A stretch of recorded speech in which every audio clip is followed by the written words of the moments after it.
Friends, अस्सलाम वालेकुम। मी अमर सुमरो आज फिर से constitution of Islamic Republic of Pakistan 1973 के एक नए टॉपिक के साथ आपकी खिदमत में हाजिर हुए हैं।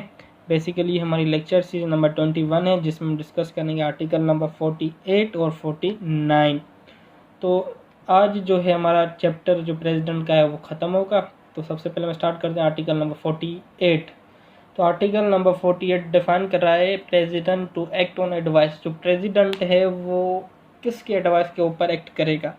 तो क्लास नंबर 1 ये बता रहा है कि जो पावर्स जो फंक्शंस एक्सरसाइज करेगा प्रेसिडेंट या कोई एक्ट करेगा वो प्राइम मिनिस्टर या कैबिनेट से एडवाइस लेकर फिर अपने फंक्शंस एक्सरसाइज करेगा।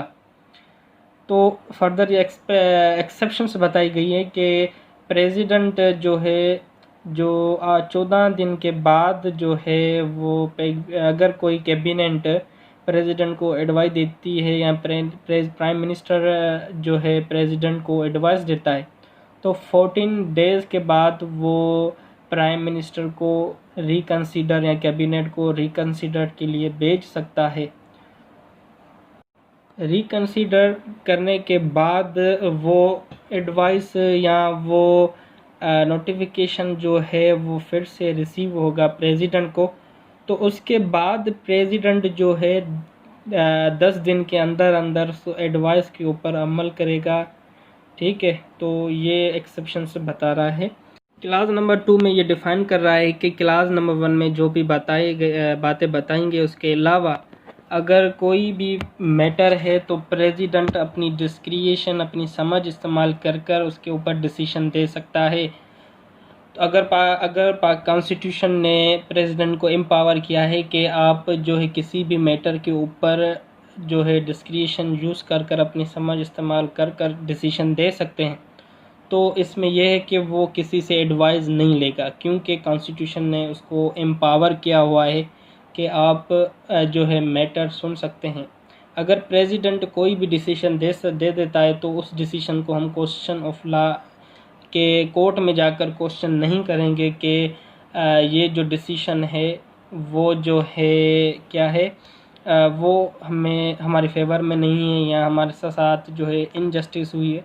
तो किसी भी ग्राउंड्स व्हाट्सोएवर कोई भी ग्राउंड्स के ऊपर आप कोर्ट में नहीं जा सकते कि हमारे साथ प्रेसिडेंट ने फैसला सही नहीं किया।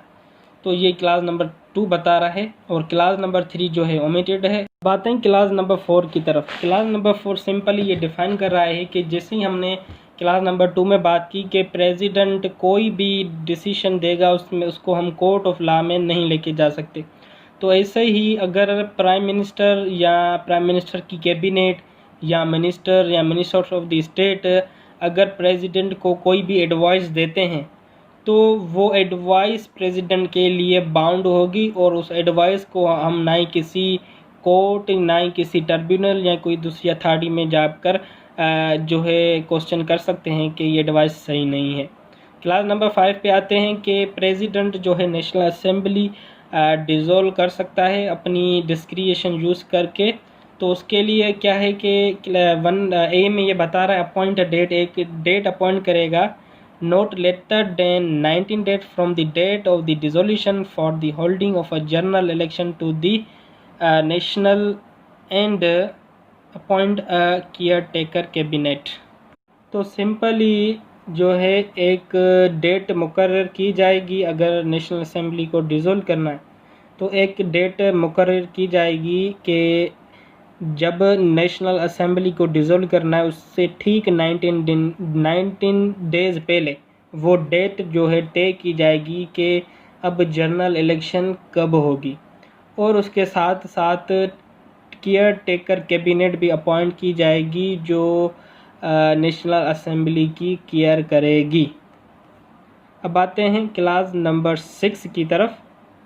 और सॉरी, क्लास नंबर 5 में एक बात बताना आपको भूल गया जो मैंने लिखी नहीं है, मैं भूल गया हूँ कि जो अपॉइंट केयर टेकर कैबिनेट है वो केयर टेकर कैबिनेट जो अपॉइंट की जाएगी आर्टिकल नंबर 224 और 224A के मुताबिक, इसके प्रोविज़न के मुताबिक केयर टेकर कैबिनेट अपॉइंट की जाएगी। अब आते हैं क्लास नंबर 6 की तरफ। क्लास नंबर 6 और क्लास नंबर 7 ये दोनों 18 अमेंडमेंट में ऐड किए गए हैं।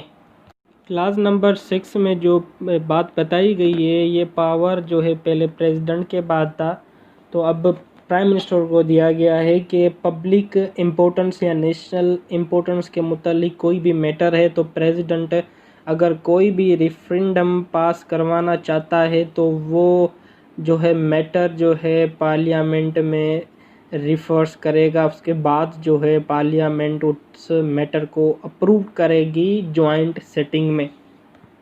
और जो प्राइम मिनिस्टर जो है वो कोई भी मैटर रिफर्स करेगा रेफरेंडम के लिए तो वो इस फॉर्म में करेगा कि यस और नो, कि ये चीज़ होगी या नहीं होगी। यस और नो के जो है आंसर्स के लिए वो रेफरेंडम के लिए जॉइंट सिटिंग में भेजेगा उसके आंसर्स के लिए कि ये पब्लिक इम्पोर्टेंस का जो मैटर है, ये जो इसके लिए मैं जो है रेफरेंडम पास करवाना चाहता हूँ, तो यस और नो, तो ये क्वेश्चन जो है रेफरेंडम के लिए भेजेगा।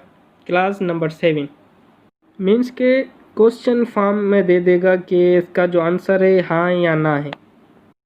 क्लास नंबर 7 में ये बात कर रहा है कि जो प्रोसीजर रेफरेंडम का या जो रिज़ल्ट है रेफरेंडम की उसको कंपाइल और उसको कंसोलिडेशन जो है दो पार्लियामेंट करेगी। मीन्स के दोनों हाउसेस के मेंबर्स जो हैं उसके ऊपर एक्ट करेंगे, उस रेफरेंडम को पास करेंगे। पार्लियामेंट जो उस रेफरेंडम को पास करेगी। तो बेसिकली ये था आर्टिकल नंबर 48। अब आते हैं आर्टिकल नंबर 49 की तरफ। चेयरमैन और स्पीकर टू एक्ट एज और perform function of president. Chairman या स्पीकर जो है वो प्रेसिडेंट के फंक्शंस को परफॉर्म करेगी, उससे मुतल्लिक आर्टिकल नंबर 49। क्लास नंबर 1 में ये बात कर रहा है कि प्रेसिडेंट की जो ऑफिस है वो वैकेंट है बाय रीज़न ऑफ डेथ। अगर प्रेसिडेंट का इंतकाल हो गया है या तो प्रेसिडेंट ने अपनी पोस्ट से रिज़ाइनेशन दे दी है या प्रेसिडेंट को उसकी ऑफिस से रिमूव किया गया है, तो इस सूरत में जो है चेयरमैन है सेनेट का वो प्रेसिडेंट के फंक्शंस परफॉर्म करेगा। अगर चेयरमैन वो फंक्शन परफॉर्म करने के लिए एबल नहीं है तो स्पीकर नेशनल असेंबली का वो एक्ट करेगा एज अ प्रेसिडेंट जब तक न्यू प्रेसिडेंट इलेक्ट नहीं हो जाता, जैसे कि आर्टिकल नंबर 41 की क्लास नंबर 3 में बताया गया था।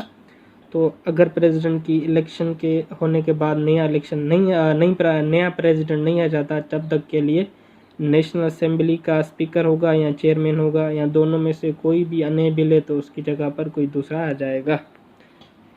अब आते हैं क्लास नंबर 2 की तरफ। क्लास नंबर 2 में यह बात कर रहा है कि अगर जब प्रेसिडेंट जो है एब्सेंट है, मीन्स के पाकिस्तान के बाहर गया हुआ है, तो इस सूरत में प्रेसिडेंट भी बाहर गया हुआ है और जो चेयरमैन है स्पीकर सेनेट का वो भी अनेबल है फंक्शंस को परफॉर्म करने के लिए, तो इस सूरत में जो स्पीकर है नेशनल असेंबली का वो परफॉर्म करेगा प्रेसिडेंट के फंक्शन को एज अ प्रेसिडेंट जब तक प्रेसिडेंट रिटर्न नहीं आ जाता, जब तक प्रेसिडेंट अपने फंक्शंस अपने काम ड्यूटीज़ जो है वो लेता नहीं है, जब तक के लिए स्पीकर होगा। एक ही वक्त में जो है वो तीनों जो हैं बाहर नहीं जा सकते, तो इसीलिए तीनों में से कोई भी एक का होना लाजमी है जो अपने फंक्शंस को परफॉर्म करे। तो ये आर्टिकल नंबर 49 बता रहा था। तो आज हमारा जो चैप्टर है प्रेसिडेंट का वो होता है ख़त्म। इंशाल्लाह मिलते हैं नेक्स्ट लेक्चर में, जब तक के लिए अल्लाह हाफिज़।